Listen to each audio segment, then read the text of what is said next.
ఒక మాట జాగ్రత్తగా మీరు ఐక్యంగా ఉంటే, మీరు ఐక్యంగా కొట్లాడితేనే మీరు విజయం సాధిస్తారు.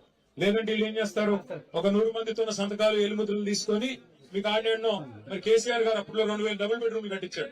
అందులో కొన్ని మిగిలి ఉన్నాయంటే ఇంకా ఆ మిగిలి ఉన్న కొంతమందికి ఇస్తామని చెప్పి కొంతమంది లాక్కెళ్ళిపోతారు. అట్లా మీ ఐక్యతను దెబ్బతీసే ప్రయత్నం చేస్తారు. పాపం ఇక్కడ ఓపీడీఆర్ వాళ్ళు గతంలో అప్పుడెప్పుడు చేసిన పని, మరి పాపం వాళ్ళే తప్పు చేయలేదు, మీకు పట్టాలు ఇప్పించారు, వాళ్ళు తప్పు చేసింది కూడా లేదు. ఇలా వాళ్ళని పట్టుకొని కూడా నాన్న మాటలు మాట్లాడుతున్నారు ప్రభుత్వం. ల్యాండ్ మాఫియా అంట. ఎవడమ్మా ల్యాండ్ మాఫియా? ఎవడైతే ఇలా 100 ఎకరాలు మీ చుట్టూ కొన్నాడో, ఎవడైతే పేదవాళ్ళు వాడు మాఫియానా? కాబట్టి ఇలా మీకు జరిగిన కష్టం రాష్ట్రం మొత్తం చూసింది, మీ ఏడుపులు రాష్ట్రం మొత్తం చూసింది. మీ పిల్లలు మీరు పడుతున్న అవస్థను చూసే కేసీఆర్ సార్ మమ్మల్ని పంపించారు. దయచేసి ధైర్యంగా ఉండండి.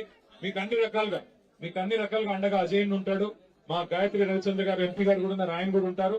మేము కూడా మళ్ళీ దయచేసి నిన్ననే మేము రావాలి నిజానికి ఇక్కడ, కానీ పోలీసులను పెట్టి అధికారులను పెట్టి ఆటంకాలు కల్పించి ఇవాళ మేము ఇక్కడికి వస్తుంటే కూడా మిమ్మల్ని ఇక్కడికి రానికుండా చేసినారు. మిమ్మల్ని అక్కడ బంధిస్తే మీరు గోడల నుంచి వచ్చిన వాళ్ళు ఉన్నారు ఇక్కడికి.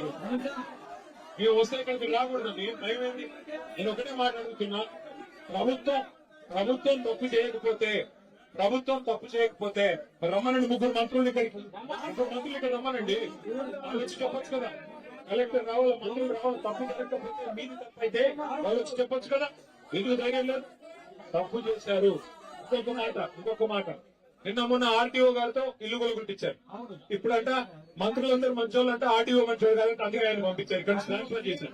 అంటే ఒకరిని బలి పశువు చేసి తప్పించుకునే ప్రయత్నం ప్రభుత్వం చేస్తుంది. ఏ తప్పులు జరగకపోతే ఆర్టీఓని ఎందుకు ట్రాన్స్ఫర్ చేశారు? ఏ తప్పులు జరగకపోతే ఆర్టీఓని ఎందుకు తక్షణమే ఆకస్మికంగా ట్రాన్స్ఫర్ చేశారు? ఎందుకు బదిలీ చేశారు? ఈ సమాధానం చెప్పాలి ప్రభుత్వం. మంత్రులకు నిజంగానే ధైర్యం ఉంటే, మంత్రులు తప్పు చేయకపోతే వాళ్ళు ఎందుకు రావట్లేదు ఇక్కడికి? డిప్యూటీ సీఎం పొంగులేటి తుమ్మల రావాలి కదా, వచ్చి మీతో మాట్లాడాలి కదా. అందుకే ధైర్యంగా ఉండండి.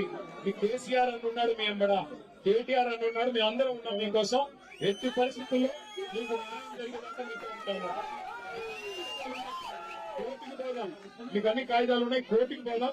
కోర్టు కూడా మీరు రూపాయి ఖర్చు పెట్టుకునే పనిలా మేము పార్టీ తరఫున మేము కొట్లాడతాం, మీకు మేము అండగా నిలబడతాం. దయచేసి ఐకమత్యాన్ని కోరుకోకండి, సంఘటనగా ఉండండి, ఒకటిగా ఉండండి, ధైర్యం ఉండండి. అంతేనా? ఓకే, మళ్ళీ వస్తాం, మళ్ళీ మిమ్మల్ని కాపాడుకుంటాం. ధైర్యం ఉండండి, ఎవరు కూడా బేజారు కాదు.